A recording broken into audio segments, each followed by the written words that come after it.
आप सभी का स्वागत है। आज हम कक्षा 8 का प्रश्नावली 2.2 का दूसरा प्रश्न डिस्कस करेंगे, जिसमें प्रश्न संख्या 2 है। एक आयताकार तरणताल की लंबाई उसकी चौड़ाई के दुगने से 2 मीटर अधिक है।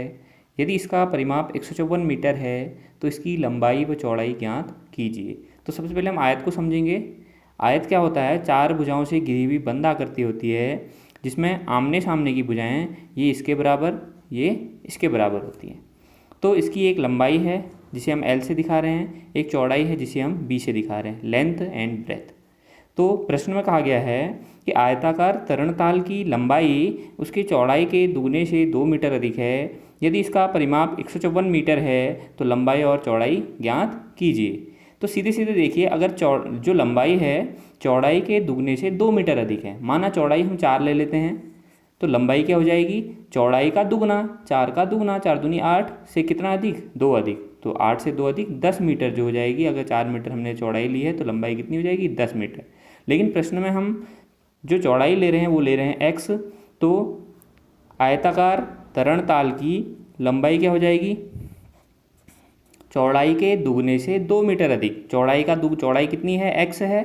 x का दुगना कितना हो जाएगा? 2 गुणा x से कितना अधिक? इससे 2 मीटर अधिक। ये तो कह रहा है लंबाई जो है चौड़ाई के दुगने से चौड़ाई का दुगना किया, चौड़ाई x थी, x का दुगना किया, से कितना अधिक है? इससे कितना ज़्यादा है? ज़्यादा के लिए धन का निशान, कितना अधिक है? 2। तो 2 जोड़ दिया तो कितनी हो जाएगी लंबाई? 2 गुणा x, 2x धन चौड़ाई हो गई x, लंबाई होगी इतनी। तो अब वो कह रहा है कि यदि इसका परिमाप 154 मीटर है, तो हमको प्रश्न में कितना दिया है? परिमाप बराबर कितना दिया है? आयत का परिमाप बराबर 154 मीटर।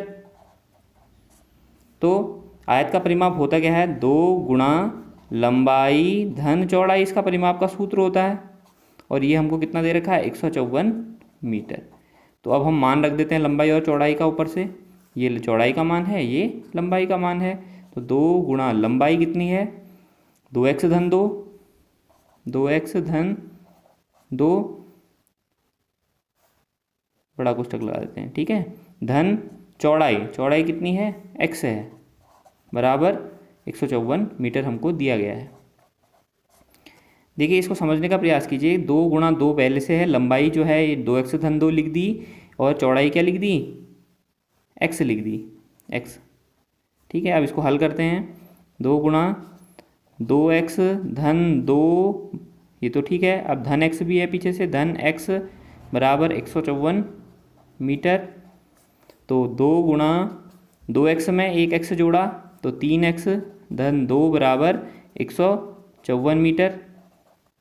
तो अब ये 2 गुणा में है, सीधे सीधे इसको कहाँ ले आएंगे? इसके भाग में। मैंने कल पक्षांतर के नियम बताए थे।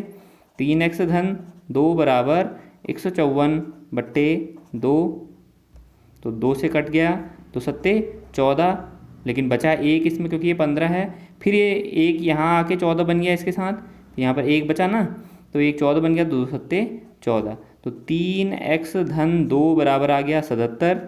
अब x ये चर है, ये अचर है, तो अचर को दूसरी साइड लेते हैं। तो 3x बराबर 77 ये है, धन का 2 अगर यहाँ आएगा पक्षांतर होगा तो ऋण का 2। तो 3x बराबर ये आ गया 75।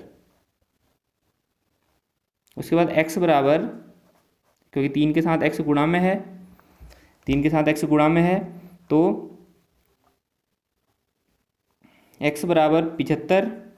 अब ये 3 गुणा का कहाँ जाएगा? भाग में, बट्टे 3। तो 3 से काटेंगे तो कितना? 25 आ गया। 3 दूनी 6, बचा 1, 3 पंजे 5। तो x बराबर 25 मीटर। x क्या मानी थी हमने यहाँ पर? चौड़ाई मानी थी। चौड़ाई कितनी आ गई? चौड़ाई आ गई 25 मीटर। तो लंबाई क्या हो जाएगी? मैंने बताया था चौड़ाई के दुगने से 2 मीटर अधिक। देखिए 2x धन 2, 2x धन 2 है लंबाई, तो 2 गुणा x का मान कितना आ गया? चौड़ाई x बराबर कितनी आई? 25 मीटर। तो 2 गुणा x की जगह 25 धन 2, तो 25 दूनी 50 धन 2 कितना मीटर? 52 मीटर। तो लंबाई हो गई 52 मीटर, चौड़ाई हो गई 25 मीटर। तो देखो प्रश्न में हो भी ऐसी तो रहा है, जो उसने क्या कहा है, जो लंबाई है चौड़ाई के दुगने से 2 मीटर अधिक है। तो चौड़ाई 25 है, तो 25 का दुगना कितना हुआ 50, 50 से 2 ज़्यादा, तो 50 से 2 ज़्यादा 52 उसकी लंबाई हो जाएगी। तो आशा करता हूँ आपके ये प्रश्न समझ में आया होगा। तो हम अगला प्रश्न डिस्कस करते हैं।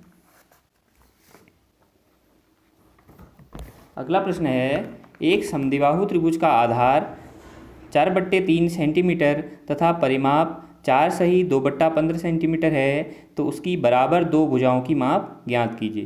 तो सबसे पहले त्रिभुज जो होते हैं भुजाओं के आधार पर 3 प्रकार के होते हैं। त्रिभुज मतलब 3 भुजाओं से घिरी हुई बंद आकृति को हम त्रिभुज कहते हैं। तो 3 भुजाएं हैं ना इसमें, 1 2 3, इससे घिरी हुई बंद आकृति जो है एक त्रिभुज है। अब भुजाओं के आधार पर त्रिभुज कितने प्रकार के होते हैं?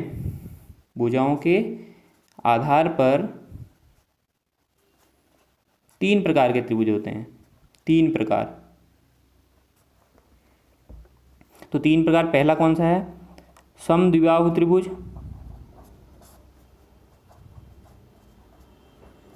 दूसरा है समबाहु त्रिभुज, तीसरा है विषमबाहु त्रिभुज। जैसे कि नाम से स्पष्ट है, समद्विबाहु मतलब सम मतलब बराबर, द्वि मतलब दो, बाहु मतलब भुजाएं। जिस त्रिभुज की 2 भुजाएं बराबर हों उसे समद्विबाहु त्रिभुज कहते हैं। समबाहु मतलब सम मतलब बराबर, बाहु मतलब भुजाएं। जिस त्रिभुज की सभी भुजाएं मतलब 3 के 3 भुजाएं बराबर हों उसे समबाहु त्रिभुज कहेंगे, भुजाओं की माप, ठीक है।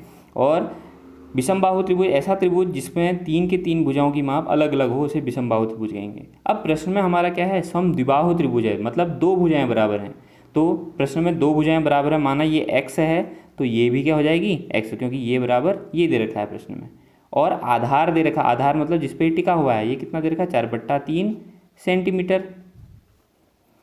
समद्विबाहु त्रिभुज का आधार 4/3 दे रखा है तथा परिमाप, परिमाप क्या होता है? इसकी बाउंड्री की लंबाई मतलब माप, यहाँ से यहाँ तक की लंबाई, धन यहाँ से यहाँ तक की लंबाई, धन यहाँ से यहाँ तक की लंबाई, जितनी भी इसकी बाउंड्री है इसकी लंबाई, इसका परिमाप होता है त्रिभुज का। तो वो कह रहा है कि उसकी बराबर 2 भुजाएं ज्ञात की। बराबर 2 भुजाएं कौन कौन सी? ये x मानी थी, ये भी x है, तो ये x का मान ज्ञात करना है। मतलब ये x निकाल देंगे तो ये भी भुजा पता चल जाएगी और ये भी भुजा पता चल जाएगी। तो हम जानते हैं त्रिभुज का परिमाप क्या होता है?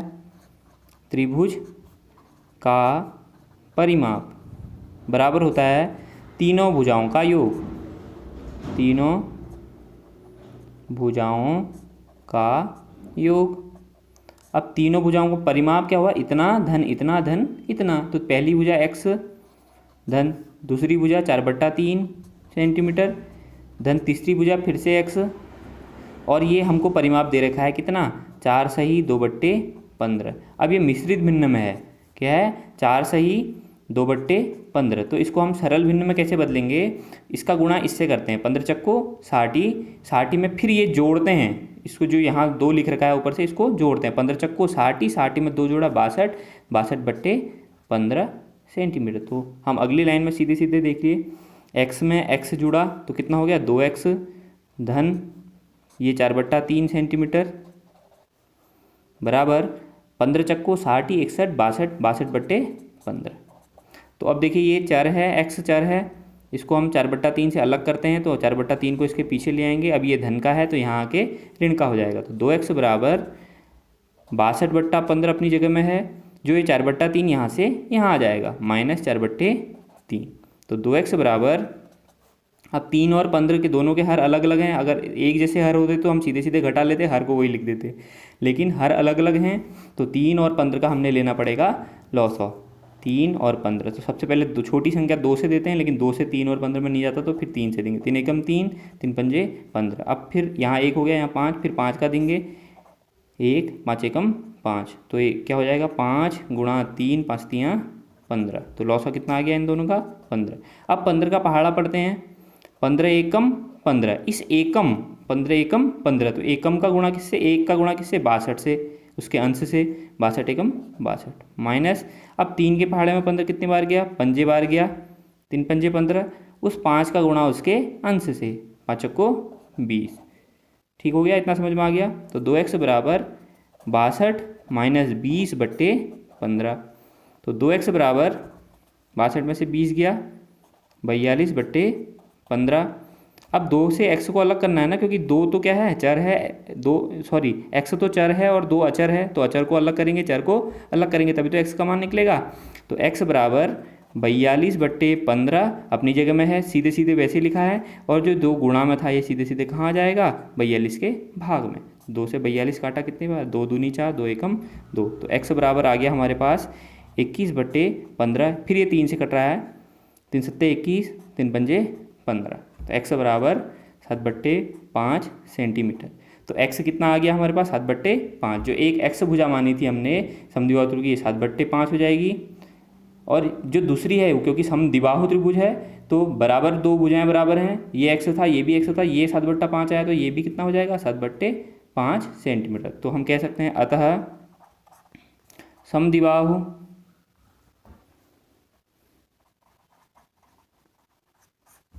त्रिभुज की बराबर 2 भुजाएं 7/5 सेंटीमीटर होंगी। आशा करता हूँ आपको ये 2 प्रश्न बहुत अच्छे तरीके से समझ में आए होंगे। अगली वीडियो में हम इससे आगे के प्रश्नों को हल करेंगे। अगर आपको मेरा ये वीडियोज़ पसंद आ रही हैं तो मेरे चैनल को लाइक, शेयर एंड सब्सक्राइब करेगा। धन्यवाद।